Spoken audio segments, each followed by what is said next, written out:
Labdien visiem! Laipni lūgti mūsu otrajā podkāsta epizodē, kas veltīts latviešu jauniešu uzņēmējdarbības tēmai ar nosaukumu Iespēja, kas iedvesmo. Šodien ar jums, kā vienmēr, būšu es, podkāsta vadītāja Elizabete Gaile, un man ir dikti liels prieks šodien redzēt studijā arī mūsu jauno dalībnieku Edmundu Dunduru, kas kopā ar mani šodien runās par tādu svarīgu tēmu kā e-komercijas uzņēmumi un e-komercijas vide. Tā kā šobrīd ir 21. gadsimts, šī tēma ir ļoti aktuāla un kļūst ar vien populārāk arī jauniešu vidū. Noteikti mums šodien būs daudz dažādu interesantu stāstu, ar ko dalīsies Edmunds. Jā, milzīgs paldies, Elizabete, ka uzaicināja mani uz šo podkāstu. Manuprāt, mums ar tevi varētu sanākt ļoti interesanta saruna šodien. Fantastiski. Edmund, pirms uzsākt šīs dienas epizodi, es labprāt vēlētos, lai tu mazliet pastāsti par sevi klausītājiem. Izstāsti lūdzu, ar ko tu nodarbojies un kāds bija tavs ceļš uz panākumiem? Jā, kā jau teicu, mans vārds ir Edmunds, man ir 26 gadi, un šobrīd mana pamatnodarbošanās ir e-komercija. E-komercijā man ir savs uzņēmums, esmu šī uzņēmuma īpašnieks jau 8 gadus. Super. Un varbūt, lai mūsu klausītājiem ir mazliet skaidrāks, no paša sākuma jau izstāstīsim un precizēsim, kas ir e-komercija vieglā valodā. Vienkāršā valodā runājot, e-komercija ir preču un pakalpojumu pirkšana un pārdošana internetu platformā. Man personīgi ļoti patīk šāda uzņēmuma princips, jo to var darīt principā no jebkuras vietas pasaulē, un vienīgais, kas tev ir nepieciešams, ir interneta savienojums. Bet runājot par brīvību, īstenībā uzņēmējs pats par sevi jau ir tā kā brīvs savā izvēlē, un plus vēl e-komercija sniedz savas brīvības iespējas. Varbūt, lai atgriezties pie mūsu tēmas, cik aktuāls tavuprāt ir jauniešu uzņēmēju darbības gars šobrīd Latvijā? Nerunājot tikai par e-komerciju, bet vispār. Jā, vispārīgi, jā. Manuprāt, ka Latvijā šobrīd šī situācija ir diezgan pozitīva. Cik es pēc savas pieredzes varu teikt, manuprāt, ka ļoti daudz jauniešu un ļoti daudz cilvēku mēģina vairāk uzsākt to savus uzņēmumus, būt vairāk neatkarīgi un tomēr, kā teikt, distancēt sevi no tās ierastās darba dzīves un tomēr veidot kaut ko savu un strādāt, kā teikt, sev. Un pēc kā tu to spried, vai tavā apkārtējā lokā ir daudz tādu veidu jauniešu, vai arī tu to esi sastopies ikdienā? Jā, principā vairāk es varu runāt par sevi, personīgi par savu pieredzi. To es vairāk esmu novērojis no saviem draugiem un paziņu loka, kā arī pēdējā laikā internetu vidē esmu novērojis to, ka tas ir palicis arvien populārāk un par to arvien vairāk runā, par to savu uzņēmumu veidošanu un to brīvību, ko sniedz tas viss. Es gribēju arī noteikti pajautāt, katram uzņēmējam, kad viņš uzsāk savus pirmos soļus, noteikti ir nepieciešams kaut kāds atbalsts vai arī kaut kāda veida, varbūt, spēriens. Ko tu ieteiktu darīt tiem jauniešiem, kam varbūt tā atbalsta nav tik daudz, vai arī neiet runa par finansiālo, bet par tādu tiešām varbūt apņēmību un par to garu? Kā rīkoties šajā situācijā, ja apkārtējā vide varbūt nav tik ļoti pozitīvi ietekmējuša šajā jautājumā? Man liekas, ka tas varbūt izklausīsies tā ļoti, kā teikt, slikti, bet manuprāt, kad, ja tu meklē apkārt sev motivāciju, lai uzsāktu uzņēmumu, tad tas nebūs tev. Ja tev ir nepieciešams kaut kāds spēriens vai kaut kāds milzīgs atbalsts no ārpuses, lai kaut ko uzsāktu priekš sevīm, tad es domāju, ka tas nebūs tev radīts. Ja tu pats sevī nespēji atrast to motivāciju, lai iegūtu to iespējams finansiālo brīvību, ko pēc tam sniedz šī uzņēmuma, tad es domāju, ka tas nebūs tev. Īstenībā es ļoti piekrītu tavam viedoklim, un tā kā mēs jau esam nonākuši līdz tādām ļoti personīgām lietām, tad es dzirdēju, ka tu esi sācis pirms 8 gadiem, pareizi? Jā, tieši tā. Un kur radās šī ideja, kāpēc tieši e-komercija, ar ko tu sāki? Es gribētu tādu varbūt stāstu par to. Jā. Kā tas radās? Es varu pastāstīt, kā man tas viss sākās un kā no bērnības tas viss ir gājis. Man vienmēr ir licies, ka es vienmēr gribētu būt uzņēmējs, tā kā pats sev priekšnieks, standarts.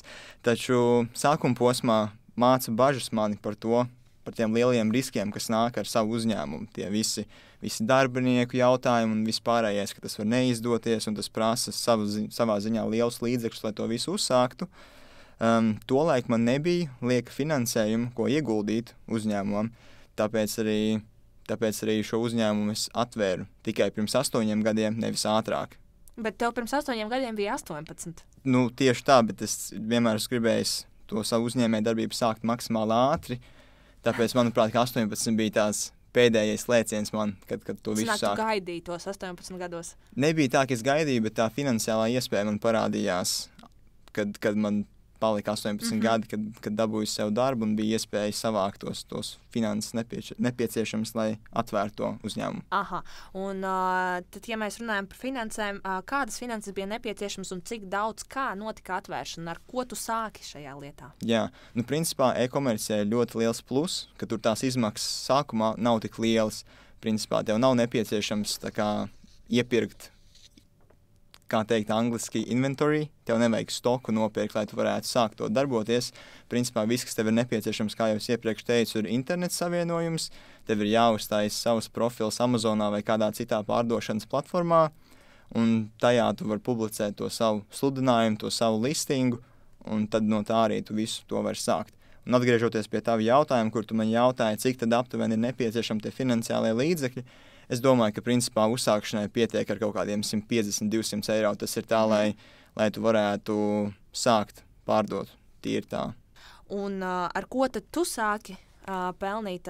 Kāds bija tavs pirmais produkts, kamā tu ieguldīji savus pirmo naudiņu? Jā, nu pirmā prece, ko es izlēmu pārdot, bija antiradars. Antiradars? Jā, vispār es pārdevu pirmo antiradaru, kas man bija tā kā, ko es biju atradis mājās, ko es kādreiz biju izmantojis. Jā, nu pēc tam, kad es biju pārdevis savu antiradaru, es meklēju iespējas, kur Latvijā viņus varētu nopirkt lietotus. Un, protams, ka pirmā ideja, kas man nāca prātā, bija paskatīties SSA. Jā. Un tur, principā, arī bija lielākā daļa, kurus es nopirku.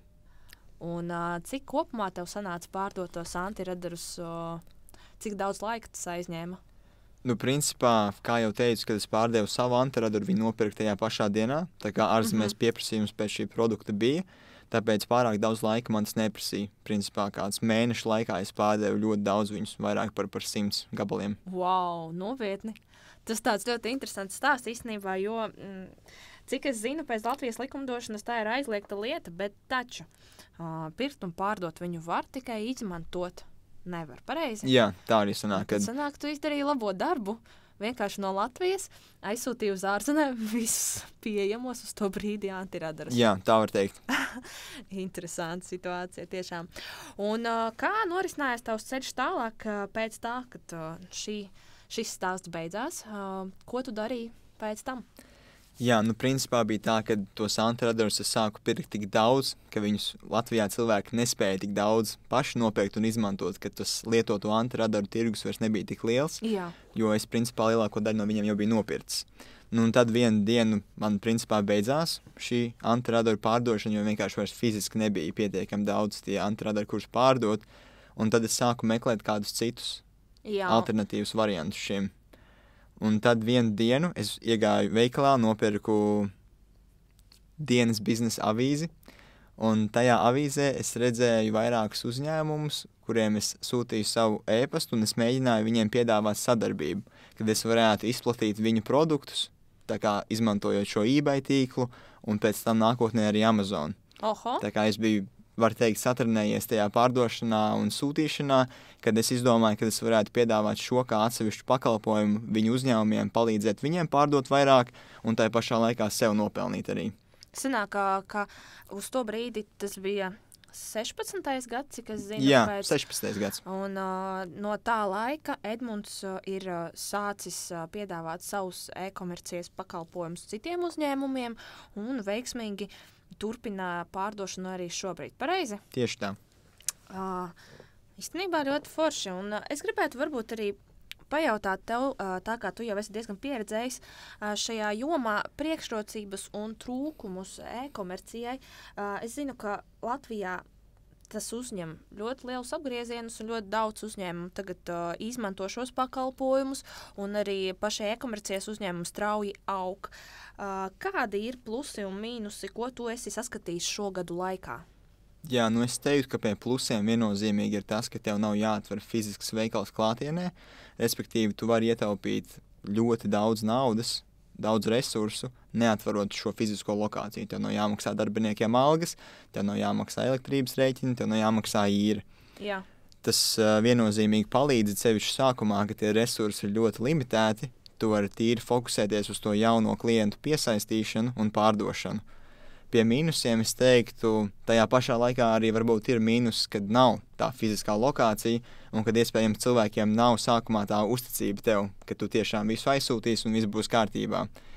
Tā kā es domāju, tas viennozīmīgi ir pie mīnusiem. Un, pie mīnusiem arī gan jau ir tas, ka sākumā, lai izveidot šo veiksmīgo sadarbību starp uzņēmumiem un pēc tam starp to pārdošanas platformu, tam ir nepieciešams laiks, tam ir nepieciešami pasūtījumi, lai tie pircēji, kam tu pārdod, lai viņi tā kā pierastu pie tevis, lai tu radītu to uzticību par to, ka tavs uzņēmums ir reāls, tur viss notiek, viss tiek izsūtīts laikā, ir kvalitatīvs produkts, tam visam ir nepieciešams laiks.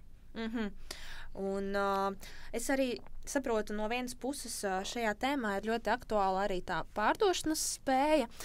Cik bieži tu saskaries ar mārketinga problēmām? Pieņemsim, tu publicē savā ne savā, bet tajā platformā kaut kādu preci, vai tev ir jāliek spēkā kaut kādas mārketinga spējas vai pārdošanas spējas, lai pārdot to cilvēkiem? Principā sākumā, kad es sāku, šī mārketinga prasme nebija tik ļoti nepieciešama, jo, piemēram, rantradariem viņiem vienkārši bija tik liels pieprasījums, kad man nebija nepieciešams tērēt līdzekļus uz mārketingu, bet tad, kad es sāku pārdot Amazonā, kur jau bija vairāk cilvēki, tur, protams, ar laiku bija jāsāk arī domāt par šo te mārketinga aspektu, tāpēc, ka cilvēki parādījās arvien vairāk, es sāku darīt līdzīgas lietas, ko daru es. Tāpēc tur nāk klāt, kad bija jāsāk izmantot, veidojot tos savus listingus saucamos, tur bija jāizmanto daudz atslēgu vārdi, lai cilvēki ierakstot Amazonā, piemēram, manu produktu, lai tieši es esmu tas pirmais, kas viņiem izlec ārā. Protams, bija arī jāpiedāvā konkurētspējīga cena šiem visiem produktiem, lai viņiem būtu lielāks iemesls izvēlēties mani, bet tajā pašā laikā arī jādomā par to, ka tu nevari zaudēt kvalitāti šajā visā procesā. Protams. Un kāda ir tavi novērojumi šobrīd kopš tiem laikiem? Es saprotu, ka līdz ar interneta attīstību un visām šīm iespējām arī konkurence aug savā starpā. Kā tu varētu komentēt šo? Jā, protams, kā jau teicu, kad es sāku, šī visa e-komercija vismaz Latvijā noteikti bija diezgan jauna lieta, svaiga lieta. Tā pašā laikā Amazon platforma bija salīdzinoši nesen tāda parādījusies vairākiem cilvēku klāstam. Tā kā sākumā tā konkurence noteikti bija mazāka, bet gadiem ejot, protams, ir palicis nedaudz grūtāk, ir vairāk cilvēki, bet tā pašā laikā mans plus ir tāds, ka man jau ir pieredze šajā e-komercijas sfērā jau 8 gadus, tāpēc es zinu lietas, ko iespējams šie te jaunpienācēji vēl nezin, vai viņiem nav tādas sakari, vai nav tādas iespējas, vai nav tādas cenas, kuru viņi var piedāvāt klientiem. Tāpēc es domāju, ka tas noteikti ir mans plus, ka viņam ir tie kontakti ar gan ražotnēm un gan ar pašu pārdošanas platformu. Jā, un atceroties arī pāris gadus atpakaļ, es atceros, ka arī mūsu starpā, arī sabiedrības Latvijas ļoti populārs bija eBay. Jā, eBay. Es ļoti atvainojos. Šobrīd tā aktualitāte zūd, ļoti daudz sūtījumus pircēji no Latvijas veids arī varbūt no Ķīnas biežāk. Līdz ar to arī man ir jautājums, kur tiek nosūtīta tava prece šajā gadījumā? Principā, es teiktu, 90% no manas preces iet vairāk uz Amerikas Savienotajām valstīm, jo tur cilvēkiem ir procentuāli skatoties lielāka pirktspēja. Mans produkts tur ir vairāk pieprasīts nekā Latvijā vai Eiropā. Tad sanāk, ka neskatoties uz to, ka, pieņemsim, eBay kļūst arvien nepopulārāks Latvijā, tad, pieņemsim, Amerikā viņš joprojām tur savu tā kā... Ar eBay ir tā, ka, principā, pasaules mērogā, ja var tā teikt, viņš lēnām mirst.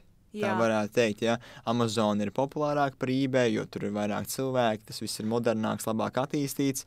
eBay vairāk netiek tik plaši izmantots kā Amazon, un tagad vēl jaunpienācējs ir Walmart, kas ir varbūt Eiropā un Latvijā varbūt netik attīstīti, bet Amerikā pavisam noteikti tas ir uzņēmumu gigants, kas ir principā nākamā Amazon, ja tā varētu teikt.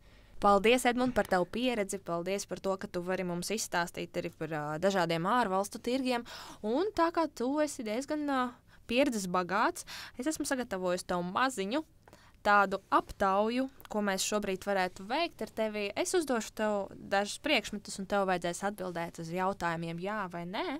Okay. Par lietām, ko tu esi pārdevis. sarunāts. Jā? Es domāju, ka mēs ļoti ātri iziesim tam cauri. Ja tev ir kaut kādi komentāri, tad jā. Tu esi gatavs? Jā. Super.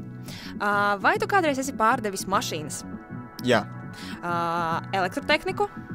Jā, ir nācies. Vai tu kādreiz esi pārdevis smieklīgas zeķes? Nē, Santehniskos piedarumus? nav nācies. Aha. Apakšveļu? Jā, Velosipēdus? jā, Vai tu esi kādreiz pārdevis uzlīmes? jā, skolas laikā draugiem. Jau ir sava niša, un es noteikti zinu to, ka katrs uzņēmējs diezgan plaši interesēs ar preci, kuru viņš pārdot. Un mēs arī iepriekš ar tevi runājām pirms šī ieraksta, ka tu tiešām ļoti labi pārzini lietas, kuras tu pārdot, un tev ir ļoti tuvi kontakti un komunikācija ar uzņēmumiem, ar kuriem tu strādā. Jā, pavisam noteikti. Nu, redz, es domāju, ka mēs diezgan veiksmīgi esam izgājuši cauri šai sarunai. Es tikai vēlētos varbūt palūgt kaut kādus mazus komentārus vai atziņas pēc šīs sarunas. Varbūt ir lietas, ko tu varētu ieteikt jaunajiem uzņēmējiem, un varbūt arī tiem, kas vēlas uzsākt e-komerciju, pieturpunktus vai lietas, no kā nebaidīties vai ko ņemt vērā pirms uzsākt uzņēmumu. Jā, tāda pirmā lieta, ko es varētu ieteikt, ir, ja tev ir ideja, tu par viņu esi pārliecināts, tad droši ej, dodies un viņu īsteno. Ja?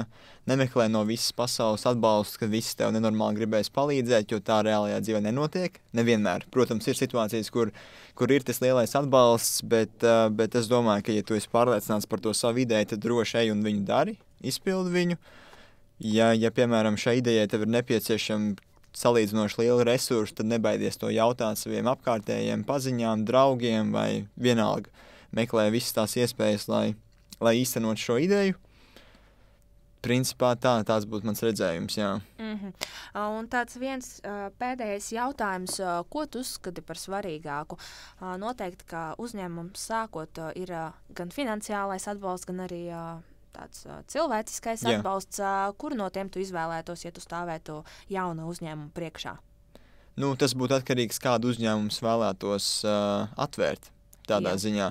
Bet, ja pieņemsim, mēs vienkārši paņemam tādu ideju, ka tev stāv neierobežoti ieguldījumu līdzekļi vai neierobežoti cilvēku atbalsta. Tie cilvēki, kas tev var kaut ko varbūt iedot vairāk nekā finanses. Es domāju, ka tas ir tiešām ļoti atkarīgs, ko tu vēlies darīt. Ja, piemēram, tu vēlies saistīt savu uzņēmumu ar vairāk, kur ir tas cilvēciskais faktors, tad es gan jau teiktu, ka tie būtu cilvēki. Ja, piemēram, tu vēlies, veidot savu augstskolu vai, piemēram, kaut ko tādu, tur noteikti tie cilvēki būs svarīgāk kā tā nauda.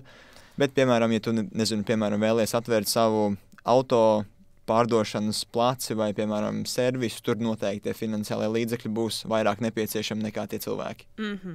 Es tevi sapratu. Paldies, Edmund, ka šodien piedalījies ar mums sarunā. Noteikti šī saruna mums ir bijusi lietderīga, un es ļoti ceru, ka viņa arī iedvesmos citus klausītājus būt drošākiem, apskatīties uz pieredzi, ko esi tu ieguvis šo gadu laikā, un neskatoties uz to, ka tev ir tikai 26 gadi, tev ir ļoti liela pieredze, un tas tikai vien priecē, un es tev novēlu tiešām lielus panākumus arī nākotnē. Jā, paldies arī tev. Manuprāt, mums šodien sanāca ļoti, ļoti interesanta saruna. Es domāju, ka mēs abi uzzinājām ko jaunu viens par otru, un vispār par e-komerciju kā tādu. Tā kā jā, paldies, ka uzaicināji mani. Bija tiešām interesanta saruna. Super. Paldies dalībniekam, paldies klausītājiem un uz tikšanos nākamajā raidījumā. Ata!